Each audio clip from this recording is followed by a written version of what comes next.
Bismillahirrahmanirrahim. Assalamualaikum warahmatullahi wabarakatuh. InsyaAllah kita akan ulang kaji berkenaan dengan tajuk nikah. Sebab kelas yang lalu ada yang tak masuk dan saya ada janjikan nak buat semula video, buat sedikit video untuk terangkan perempuan-perempuan yang haram dikahwini ini. Jadi siapa yang ada buku teks, tolong rujuk juga. Sambil tengok video ni, tolong buka juga buku teks awak, muka surat 46. Yang pertama, kita akan memahami apa yang dimaksudkan dengan perempuan yang haram dikahwini disebabkan nasab. So, yang pertama, nasab ni bermaksud keturunan. Nasab ialah keturunan. Nak bagi awak faham ni. Bismillah. Okay, yang pertama awak kena faham. Nasab tu adalah keturunan. Okey. Kalau awak tengok yang pertama, list yang pertama, siapakah perempuan yang haram dikahwini disebabkan dia berkenaan dengan perempuan. Jadi kita tulis, buat satu dulu, buat satu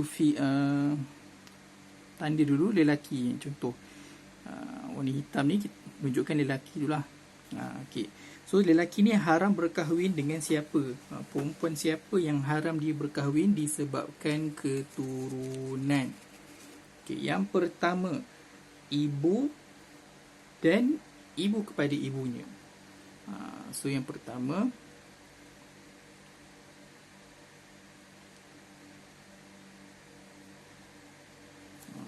saya buat nombor 1 dan warna yang berlainan lah. Ibu. Okey. Ni ayah dia. Dan ibunya. Maksudnya nenek lah. Ni atuk awak. Nombor 1. Saya buat merah. Siapa lagi? Ibu dari bapa. Ni bapa awak. Bapa awak pun mesti ada ibu juga. Okay. Ni atuk belah ayah awak. Kiranya ni nenek belah ayah awak lah. Pun nombor 1. Dan seterusnya hingga ke atas. Maksudnya semua sambungan dia yang berkaitan dengan nasab keturunan ni, selagi mana ada perempuan di sebelah atasnya, selagi itu dia dikira perempuan yang haram dikahwini disebabkan nasab. Itu maksudnya ibu dan ibunya, ibu dari bapa, dan seterusnya hingga ke atas. So, kalau ada ibu bapanya lagi, kalau masih hidup, itu juga dikira perempuan yang diharamkan. List nombor 2, anak dan cucu perempuan seterusnya hingga ke bawah. Jadi misal kata lelaki ni berkahwin, perempuan ni kita buat macam ni dulu, sebab kita nak cerita tentang perempuan yang haram dikahwini disebabkan keturunan. Yang isteri ni halal dikahwin, dia dah kahwin dah pun. So kalau dia dapat anak perempuan, contoh, maka anak perempuan ni menjadi kategori nombor 2. Dan kalau anak perempuan dia kahwin, dapat cucu perempuan, ini pun haram untuk dia kahwini. Dan kalaulah cucu dia pun berkahwin, dia masih hidup, dapat pula cicit perempuan sehingga ke bawah, itu juga adalah yang haram untuk dia kahwini.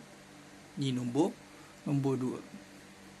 Nombor 3, saudara perempuan seibu, sebapa atau seibu. Ini saya baca kat buku teks lah, sebab tu saya suruh awak rujuk juga buku teks. Okey, nombor 3 saya dah pernah cerita sebelum ni.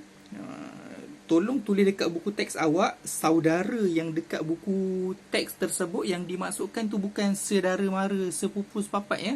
Saudara yang dalam buku tu dimaksudkan adalah adik-beradik. Fiqah dia memang macam tu. Istilah saudara kalau bahasa Arab, akhun atau ukhtun, membawa maksud kepada abang atau kakak atau adik-beradik. Okay. Jadi yang ketiga tu saudara perempuan seibu sebapa, maksudnya adik-beradik awak. Ini awak, kalau awak ada adik-beradik, awak ada adik-beradik perempuan, maka di kategori nombor 3, dia juga haram dikahwini. Kalau ayah awak dah pernah bercerai, dah pernah sama ada apa, ibu ni bercerai dengan suaminya, ibu kepada lelaki ni bercerai dengan suaminya, dia kahwin dengan lelaki lain, dapat adik-beradik perempuan yang seibu, dia juga menjadi kategori nombor 3. Atau kalau ibu kepada lelaki ni meninggal, bapa dia kahwin dengan isteri yang baru. Isteri yang baru ni dia bukan kategori nasab, dia kategori lain, musaharat. Jadi anak dia adalah adik-beradik tiri lah, kira adik-beradik perempuan sebapa, adik-beradik tiri. Dia juga kategori nombor 3. Okey, boleh. Nombor 4, saudara perempuan dari bapa. Saya dah cakap saudara dekat buku tu maksudnya adik-beradik. Maksudnya adik-beradik perempuan dari bapa. Ini lelaki, ni bapa dia. So kalau dia ada adik-beradik,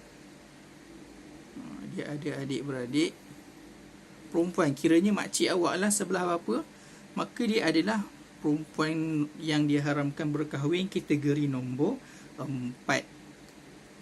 Nombor 5, anak perempuan dari saudara lelaki dan seterusnya. Okey, yang ini pula, kalau awak ada adik-beradik lelaki, ni awak kan, ni lelaki tersebut ada adik-beradik lelaki. So saya buat kat sini lah, adik-beradik lelaki.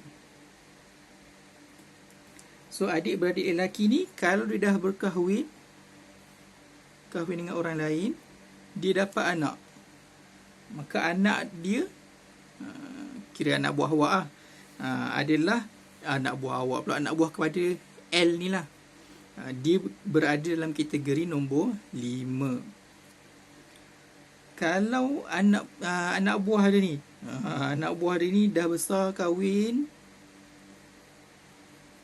dapat pula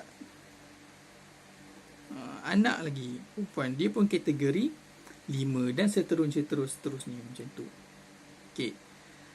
Kategori nombor 6, anak perempuan dari saudara perempuan dan seterusnya. Maksudnya anak perempuan kepada adik-beradik perempuan lelaki tersebut. Maksudnya ni nombor 3 ni, kalau nombor 3 yang adik-beradik dia ni kahwin, dapat anak perempuan, kira anak buah juga tapi anak buah kepada adik-beradik perempuan, di kategori nombor 6. Kalau perempuan ni pun dah berkahwin, dapat lagi anak, maka itu juga dikategorikan sebagai nombor 6. Selagi mana perempuan lah, sebab kita cerita tentang perempuan yang haram dikahwini.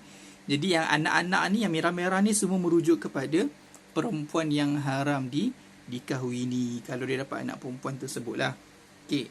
Yang ke-7 dalam buku, saudara perempuan dari ibu.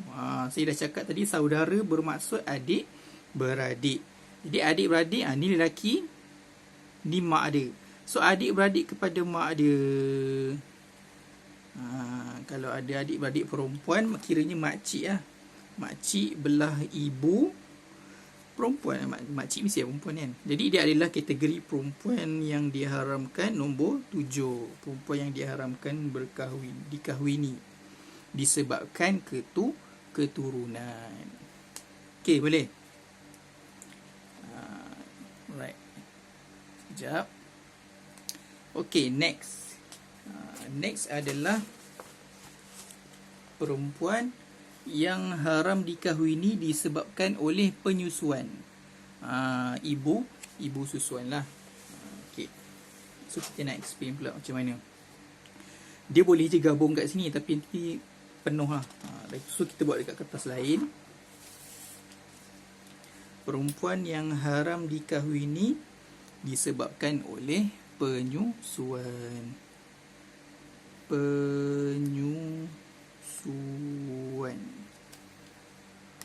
Okey.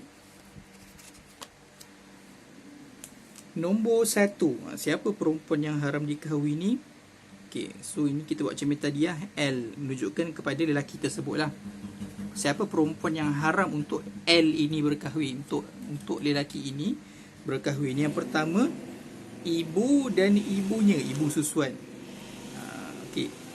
Bila kita kata ibu susuan, maksudnya dia punya pertalian adalah dia pernah menyusu dengan perempuan tersebut. Maksudnya dia bukan ahli keluarga lah. So kita buat perempuan tu dekat sini jauh sikit.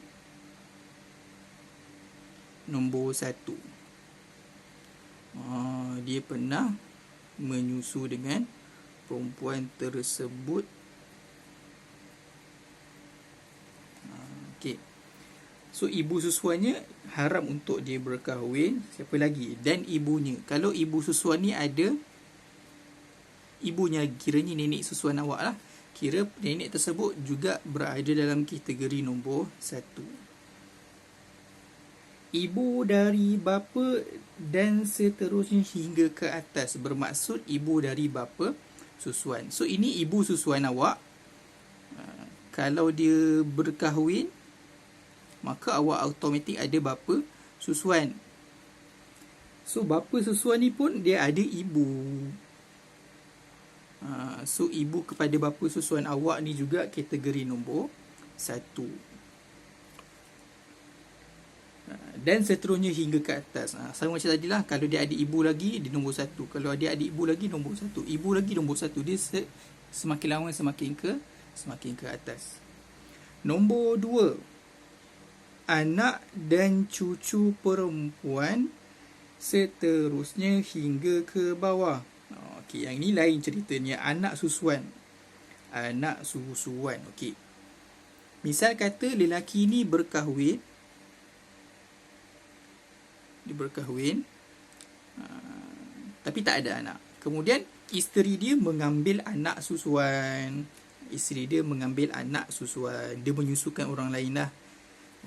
Okey, jadi anak susuan tersebut menjadi kategori nombor 2. Okay. Dan kalau anak susuan tersebut dah besar, dia kahwin, dapat anak perempuan, kira cucu perempuan susuan lah, kira cucu perempuan tersebut juga adalah nombor 2.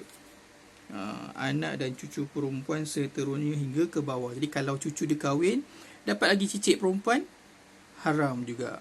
Sampailah ke seterusnya. Ini haram disebabkan penyusuan. Nampak?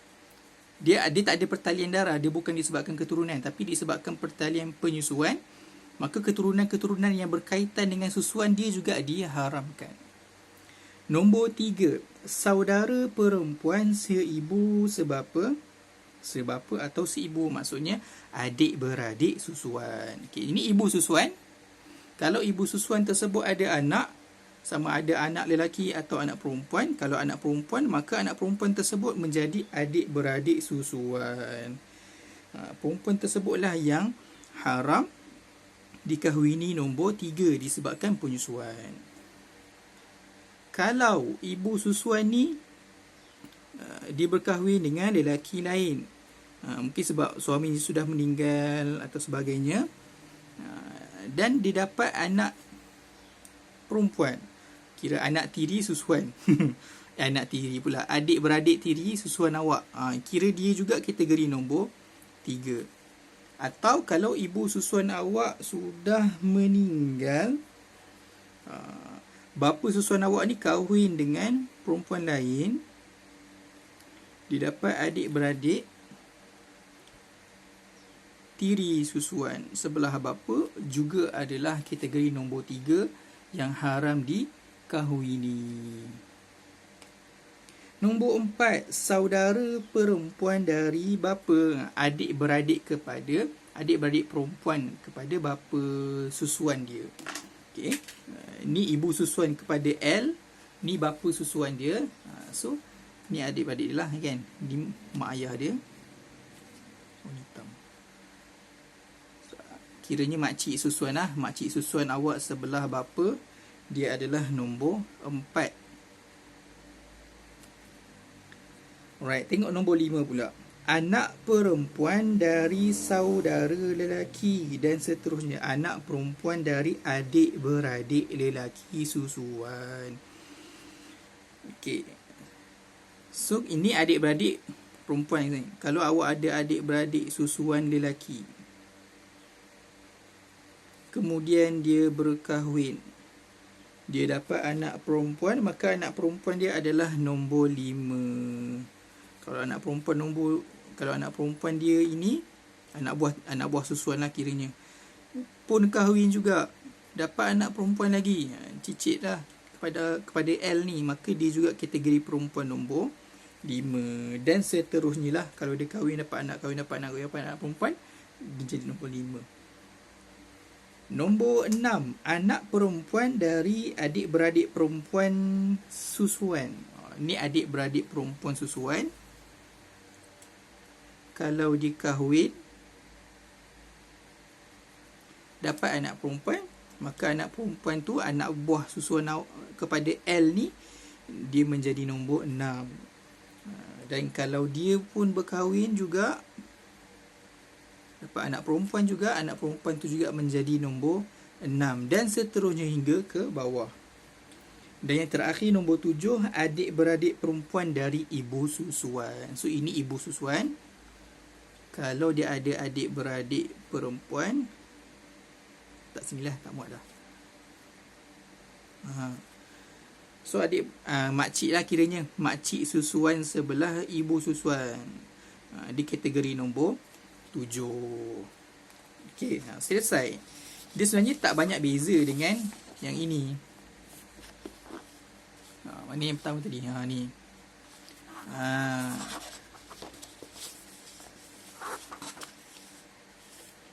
Nampak ke?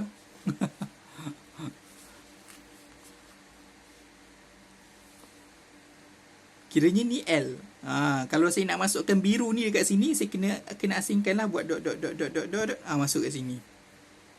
Lepas tu isteri L ni dot masuk biru ni, nombor 2. Okey. So selesai nasab perempuan yang haram dikahwini disebabkan nasab, perempuan yang haram dikahwini disebabkan penyusuan. So kita pergi yang ketiga. Dekat buku teks dia tulis apa? Perempuan yang haram dikahwini disebabkan oleh musaharah. Disebabkan oleh musaharah, persemendaan. Okey. Perempuan yang haram dikahwini disebabkan musaharah. Musaharah.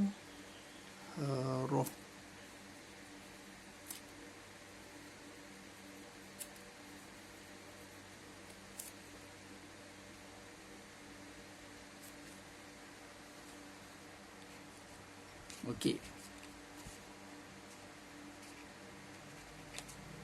Untuk musaharah ni, perempuan ni asalnya dia bukan perempuan yang haram untuk lelaki tersebut kahwin. Tapi bila lelaki tersebut kahwin sahaja dengan orang lain, automatik perempuan tersebut menjadi haram untuk dia. Okey. So yang pertama, ibu kepada isteri. Senang cerita, ibu mertua. So L ni berkahwin dengan isteri dia. Isteri dia ni ada ibu. So ibu mertua dia lah. Kiranya kalau L ini tidak berkahwin dengan perempuan ni, dia boleh berkahwin dengan boleh berkahwin dengan dia. Tapi bila dia dah kahwin dengan anaknya, maka ini automatik menjadi haram dikahwini. Itu maksud musaharah, persemendaan. Okey. Itu nombor 2, ibu mertua. Nombor 1, ibu mertua. Nombor 2, anak tiri apabila ibunya sudah disetubuhi. Okey, misal kata perempuan isteri dia ni sudah ada anak tiri. Anak tiri dengan anak angkat lain. Okey. Anak tiri dengan anak angkat lain. Mungkin contohlah lelaki ni dia kahwin dengan janda. Mungkin suami dia sudah meninggal, wallahu alam, contoh. Kemudian dia pernah ada anak. Okey. Jadi kalau dikahwin dengan janda tersebut dan dia sudah bersetubuh, melakukan hubungan sejenis, melakukan hubungan seks antara suami isteri, maka anak tiri dia nombor 2 automatik menjadi perempuan yang haram dikahwini. Maksudnya kalau dia belum bersetubuh dengan janda ni, dia cerai, kemudian perempuan ni anak tiri ini dia boleh kahwin dengan dia. Tu maksud dia lah. Nombor 3, isteri kepada anak, yang itu menantu. Jadi kalau L ni berkahwin dapat anak, tak kisahlah anak lelaki ke anak perempuan. Contoh lah, anak perempuan kita buat bulat saja, anak lelaki kita buat bulat dengan ni. Contoh dia dah kahwin.